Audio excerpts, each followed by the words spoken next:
मढ़ाने चला, अपनी औकात क्यों भूलता बेहया, शेर सोया उसे तू जगाने चला।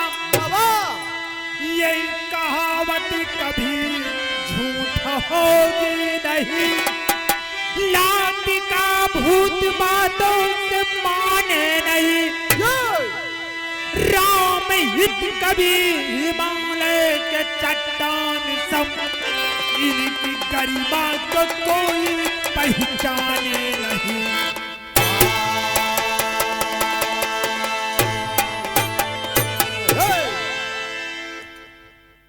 जिनके रहमो करम पर जन्म तुम लिया,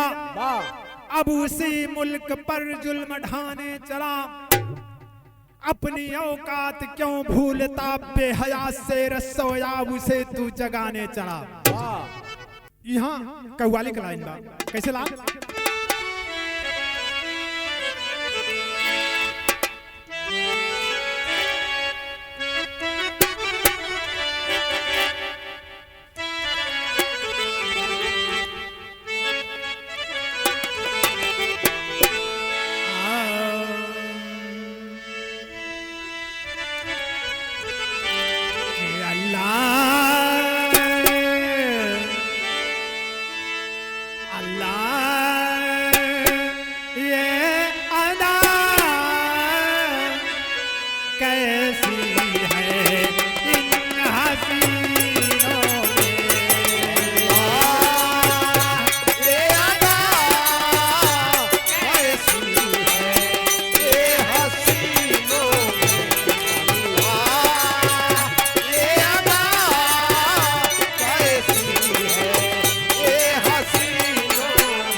का नाम है,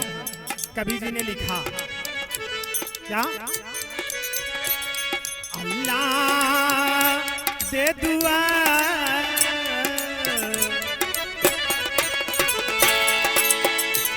अल्लाह दे दुआ, रमजान के महीने दे दुआ,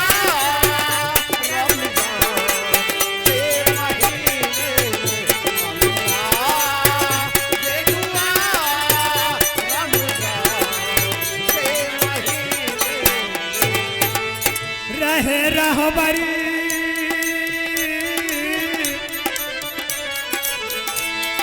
रहबरी हर इंसान के रहबरी हर इंसान के सीने में अल्लाह दे दुआ, रमजान के महीने यो बहा दे दुआ, रमजान के महीने। लेकिन यहीं से कहानी की शुरुआत होत हो। कैसे लाल? नजम का लाइन बा,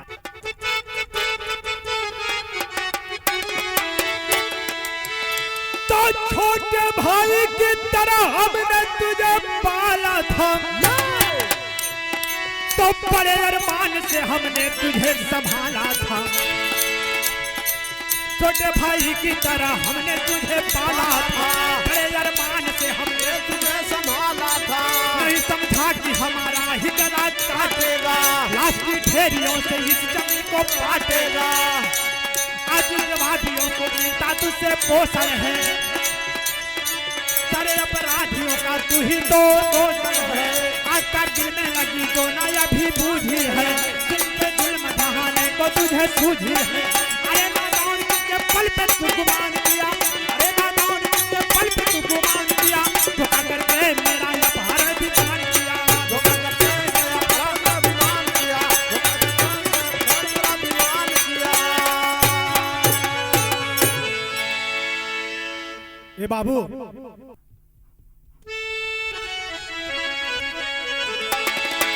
पिया परदेसिया न भावे लगनवा,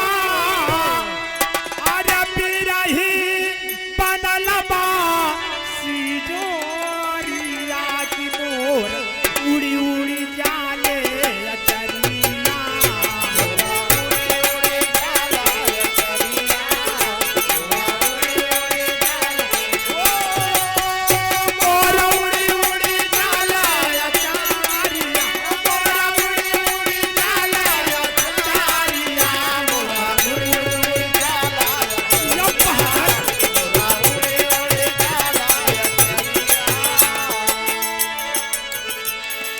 कहनाम है क्या? किस समय की बात है कि 24 दिसंबर का अंतिम बरस रहल, रमजान का रहल महीनवा उड़ल देशवा के दीवानावा, उड़ल देशवा के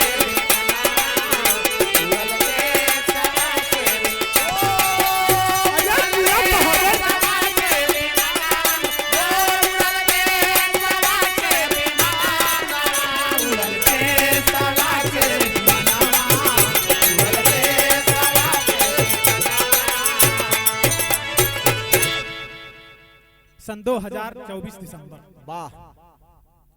हुआ क्या कि 155 यात्री बैठे थे अंदर और रहे कई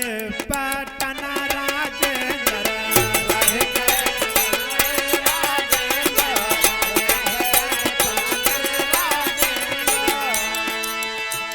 अरे वहीं से पीछा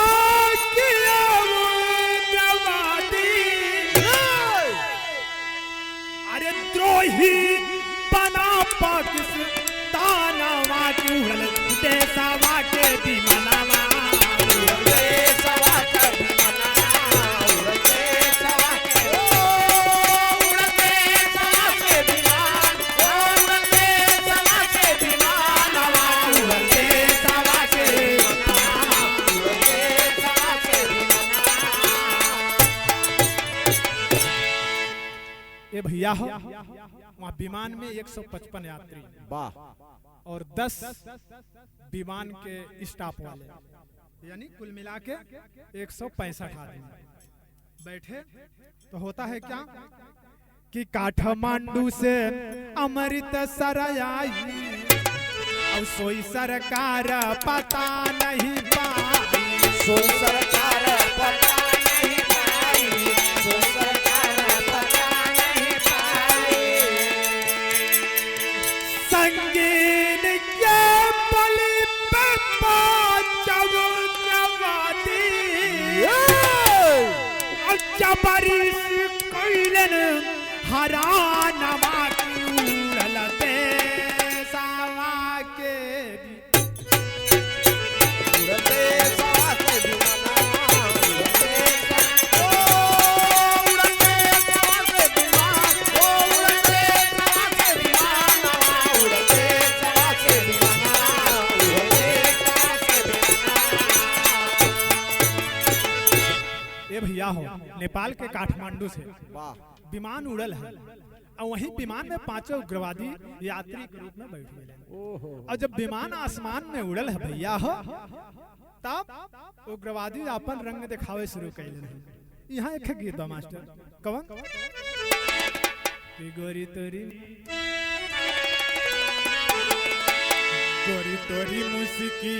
जवानिया, कि गोरी तोरी मुस्की जवानिया की सारा जिला हिलावे, तोरी मुस्की जवानिया रे सारा जिला हिलावे,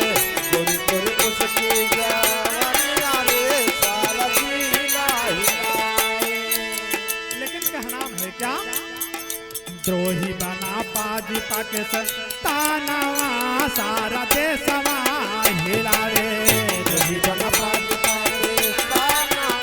सारा देशवा हिलावे, तोरी बना पाकिस्तानवा सारा देशवा हिलावे। सुरसा के जैसे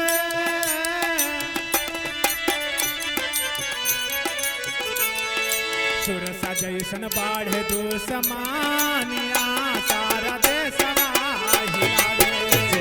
से बाढ़ दुश्मनिया सारा देशवा हिलावे, से बाढ़ दुश्मनिया सारा देशवा हिलावे। संगिन के बल पे कंधार ले गईले, संगिन के बल पे पे कंधार लेके गईले, संग के बल पे कंधार लेके गईले। 48 घंटा घंटा बीतल के पता न पवाले 48 घंटा बीतल केहू न पता पवाले 48 घंटा बीतल केहू न पता पवाले अखिया के बंद बारो सनिया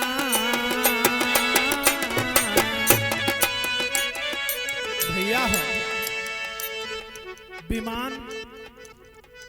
बंदूक सटा देलन पायलट के या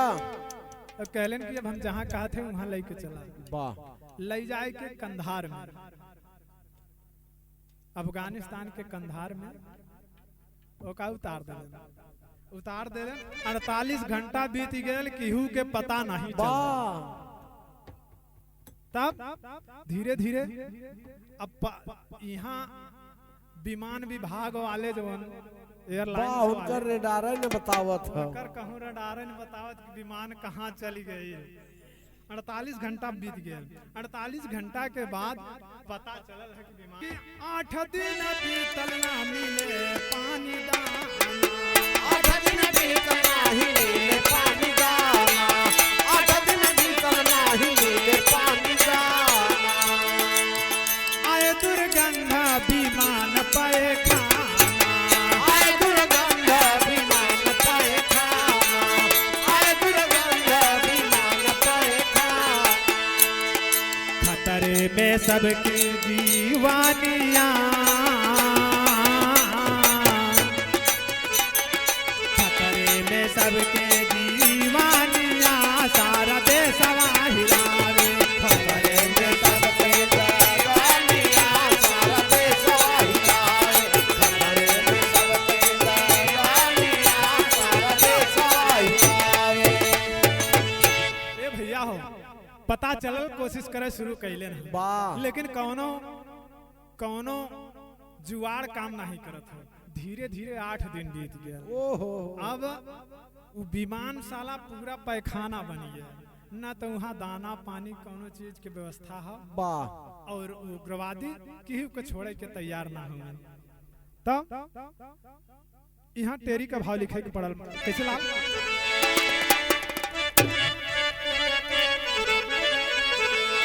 अरे नयन में गम की घेरे बदरी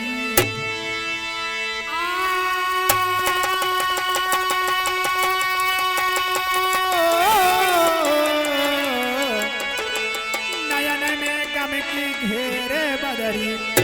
गरिमा शीशा कूठिया कोस भरा परिजन में हो परिजन में हो परिजन में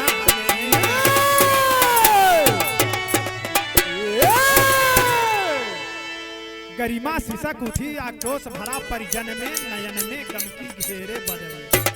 ये भैया हो पहला वार के करे ऊपर कैलन है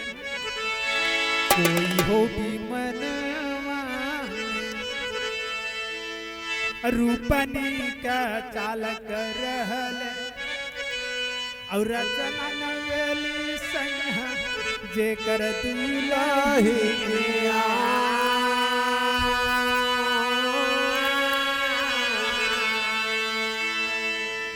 नई नई सदिया के सुखवा न भोगी पाए कि हनीमून मनावई गईले दुनहु परनिया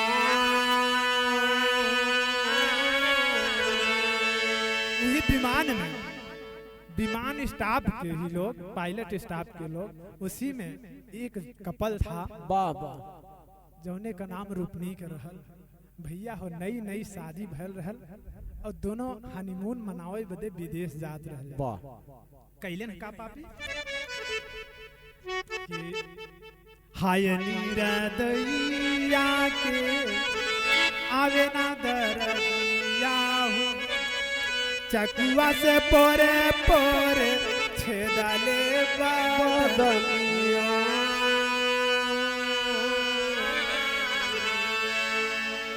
तड़पी तड़पी सुगाना की उड़ी गए परनावा हो हमारे पापी जनावा पियाए नहीं पनिया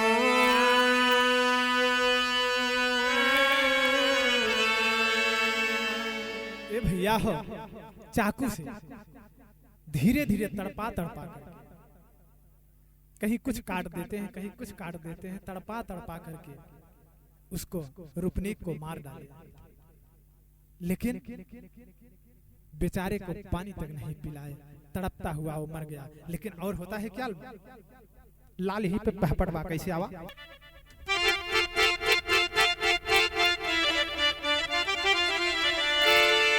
अरे मानवता पे टूट पड़ी शैतानी पानी पावे ना,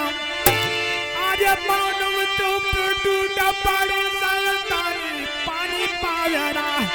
पति मौत का पत्नी भेद न जानी पानी पावे ना।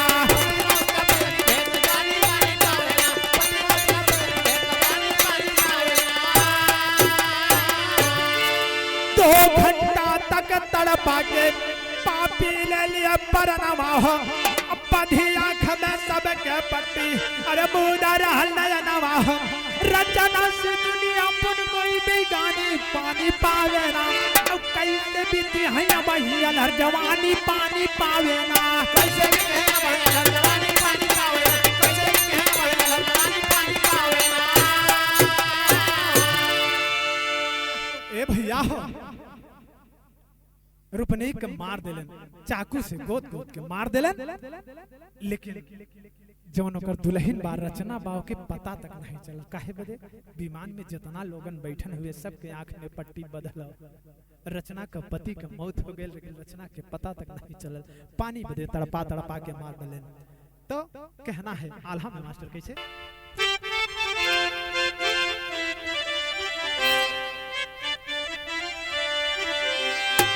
अरे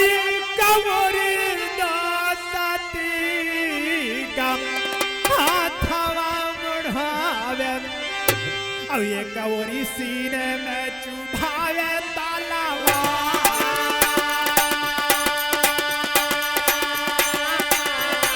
अरे ये कवरी सीने में चुभावे तालावा,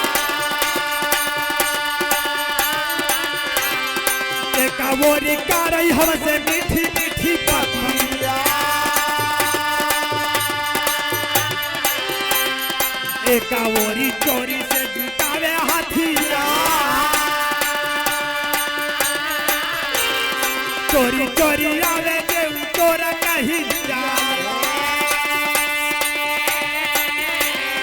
सामने से आवा देखी मरदैया तो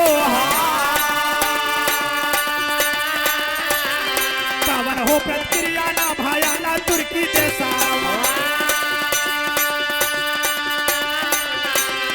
आठा दिन विमाना रहल आगे कंधा, मौलाना मसूद आया मुस्ताक आया हम जरा गए,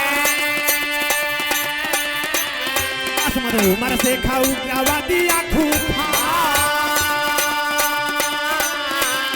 जब तक ना रिहाई होए हमारे साथिया ना के, तब तक ना छोड़ब कहे बाजी बाराबा, और ना ही रहल कोनो बाचै के उपैया, उग्रवादी आगे झुका गई सरकार।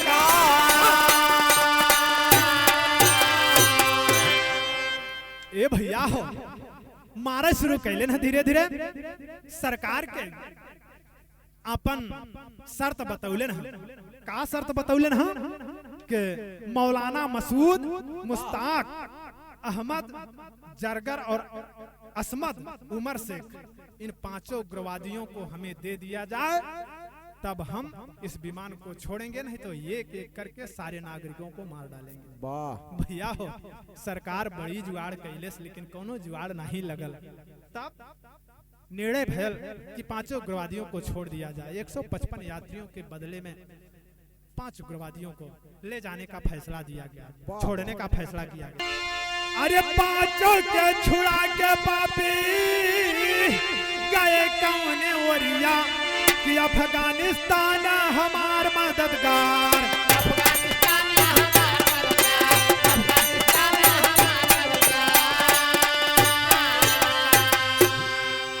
ए बाबू उन 5 पांचों उग्रवादियों को छोड़ दिया गया। तब जाकर के उस विमान को हिंदुस्तान वापस लाया गया। तो कहना है, चेतावनी देते हैं हमारे कवि जी, पाकिस्तान को लिखते हैं क्या?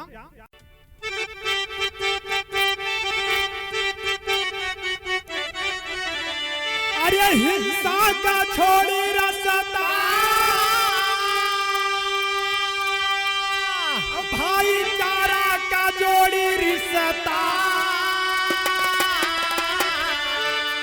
अपने मैयत कई का बरिया जिन खोदाए बिचारा,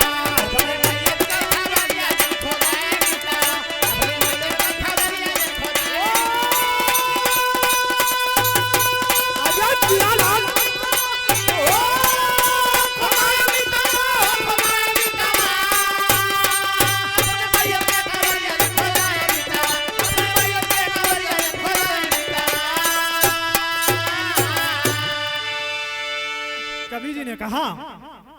कि प्रेम से रहोगे तो फायदे में रहोगे, यानी कायदे में रहोगे तो फायदे में रहोगे, नहीं तो नुकसान बहुत बड़ा उठाना पड़ेगा।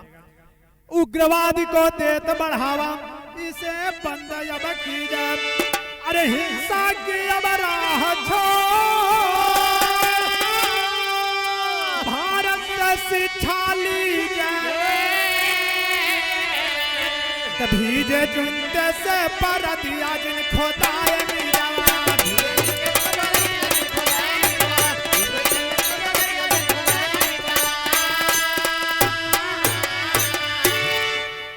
कश्मीर भारत का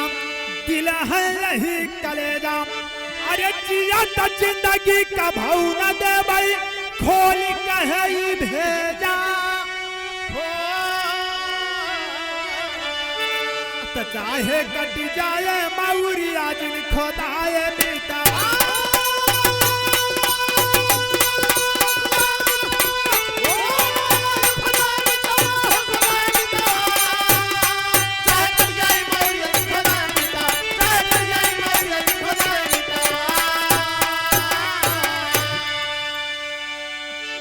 तो कहते हैं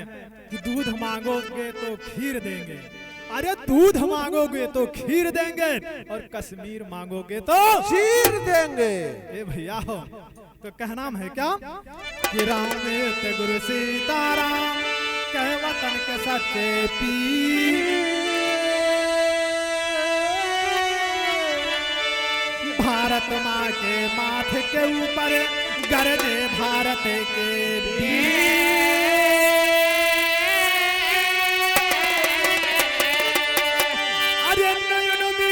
की घेरे पदरी, ब्रिजेश किशोर सनहिया लागी देश रतन में न